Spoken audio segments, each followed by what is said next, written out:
محمد مشکور جو پھروان سے آئے ہیں، وہ بہت ایک مختصر سی تقریر آپ کو سنائیں گے۔ یہ سب کیا ہے؟ بچوں کی حوصلہ مندی ہے اور مدارس کا کردار ہم سب کے سامنے آ جائے کہ مدارس کے اندر کیا کیا جا رہا ہے، کیا پڑھایا جا رہا ہے۔ جو حضرات جانے کا ارادہ کر رہے ہیں وہ تشریف رکھیں، جانے کا ماحول قطر نہ بنائے، اس لیے کہ اگر ایک آدمی کے جانے سے ماحول بگڑتا ہے تو سارا وبال، سارا گناہ اسی کے ذمہ رہے گا۔ الحمدللہ وحدہ والصلاة والسلام علی من لا نبی بعدہ، اما بعد۔ جب عشق سکھاتا ہے آداب خود آگاہی، کھلتے ہیں غلاموں پر اسرار شہنشاہی۔ حفار ہو، رومی ہو، رازی ہو، غزالی ہو، کچھ ہاتھ نہیں آتا بے آہ سحرگاہی۔ اے طائر لا ہوتی اس رزق سے موت اچھی، جس رزق سے آتی ہو پرواز میں کوتاہی۔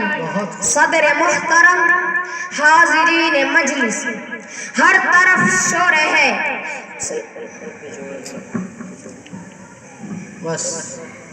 ہر طرف شور ہے، مسلمان تباہ کیے جا رہے ہیں، کوئی ان کا پرسان حال نہیں۔ جس کو دیکھو وہ مسلمانوں کو مٹانے کے در پہ ہے، جس طرف نظر ڈالو مسلمانوں کو کمزور کرنے کی سازشیں ہو رہی ہے۔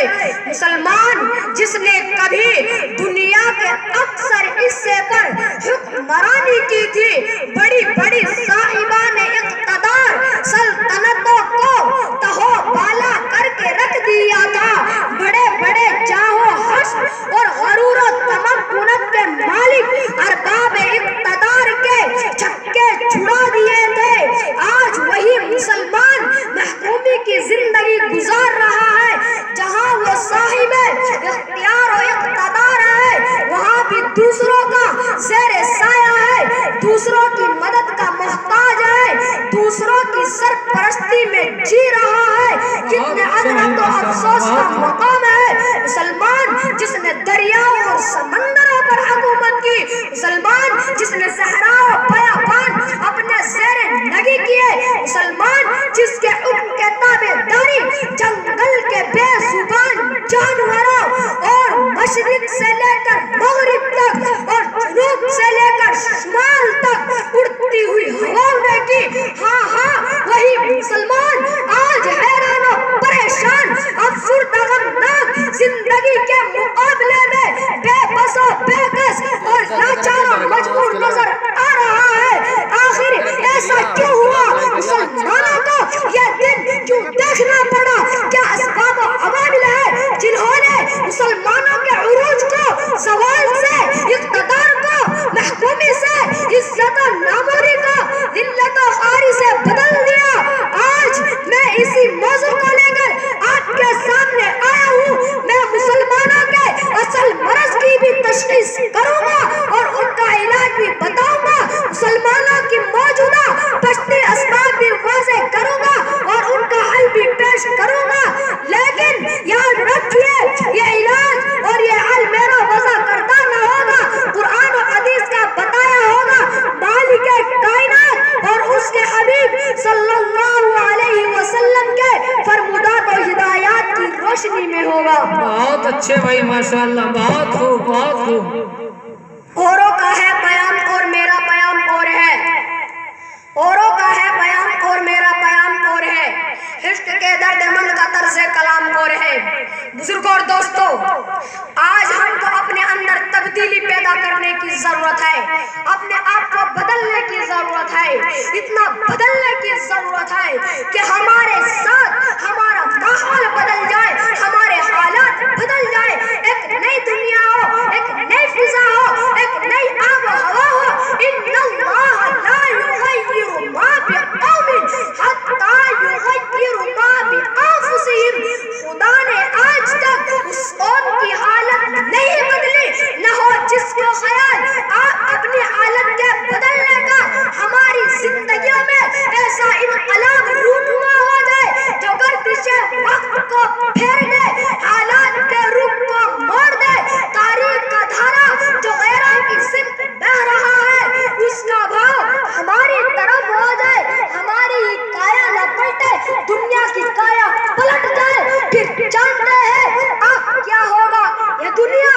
دنیا کا اقتدار مسلمانوں کے زیر نگی ہوگا. یہ کائنات اور کائنات کی نیرنگیاں مسلمانوں کے تابع فرما بردار ہوگی. مسلمانوں کا قافلہ رشد و ہدایت اور کاروان علم و حکمت اسلاف کے تابندہ نقوش سے رہنمائی حاصل کرتا ہوا منزل بمنزل کامیابی و کامیرانی کی طرف بڑھتا جائے گا.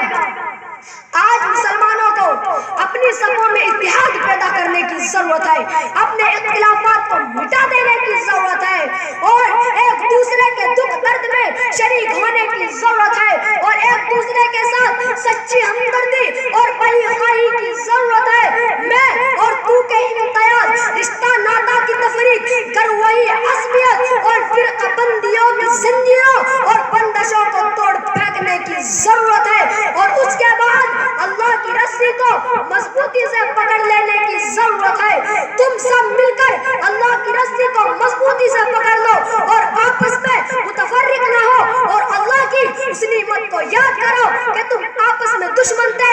اس نے تمہارے دلوں میں محبت پیدا کر دی. بس تم اللہ کی نعمت کی وجہ سے بھائی بھائی بن گئے اور تم جہنم کے گڈھے کے کنارے پر تھے. بس تم کو اس سے بچا لیا. اللہ تعالی ایسے ہی تمہارے لیے اپنی نشانیوں کو بیان کرتا ہے تاکہ تم ہدایت پا جاؤ. عرب کے جس ماحول میں حضور صلی اللہ علیہ وسلم تشریف لائے تھے اس میں بھی اختلافات تھے. لوگ ایک دوسرے کے جانی دشمن تھے, خون کے پیاسے تھے. معمولی باتوں پر خون کی ندیاں بہہ جاتی تھی. خاندانی گروہی اختلافات مدت العمر چلتے رہتے تھے. قبیلے کا خاندان کا دشمن تھا, لیکن جب انہیں جانی دشمنوں کو اسلام کی دولت ملی تو بھائی بھائی بن گئے اور ذاتی دشمنوں کو فراموش کر دیا اور دینی اخوت کی بنا پر ایک دوسرے کے ہمدرد خیر خواہ بن گئے. مدینے کے انصار دو مشہور قبیلوں اوس اور خزرج میں منقسم ہو گئے تھے اور ایک زمانے سے ان میں عداوت چلی آ رہی تھی.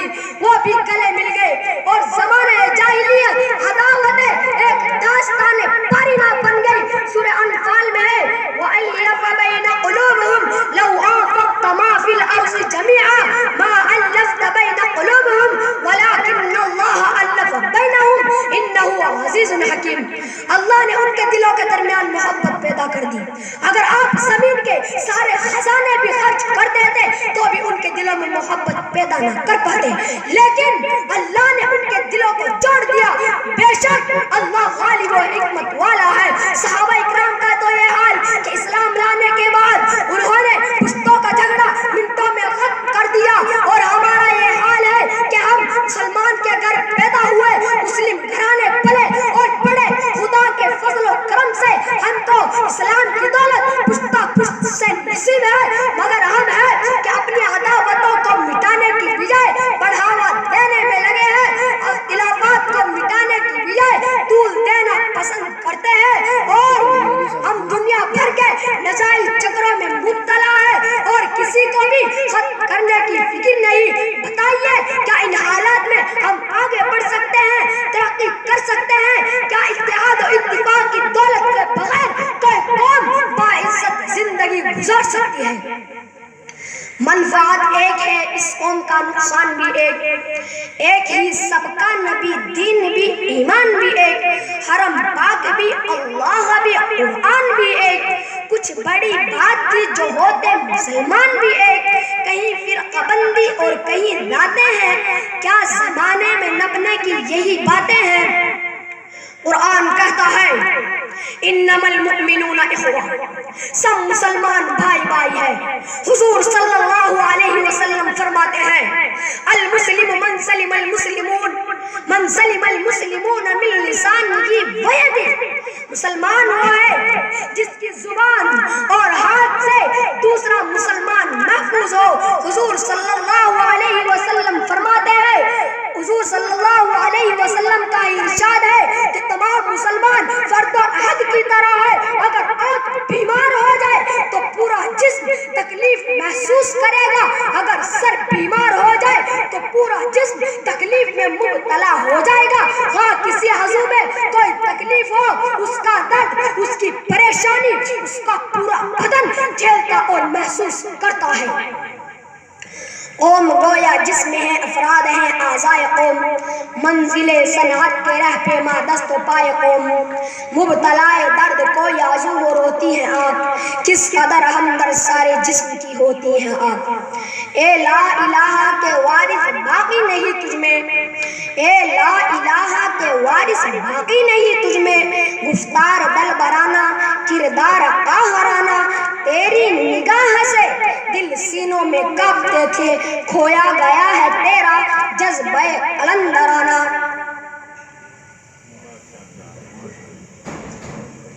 ماشاءاللہ سبحان اللہ. آپ دیکھیے ایک چھوٹا سا بچہ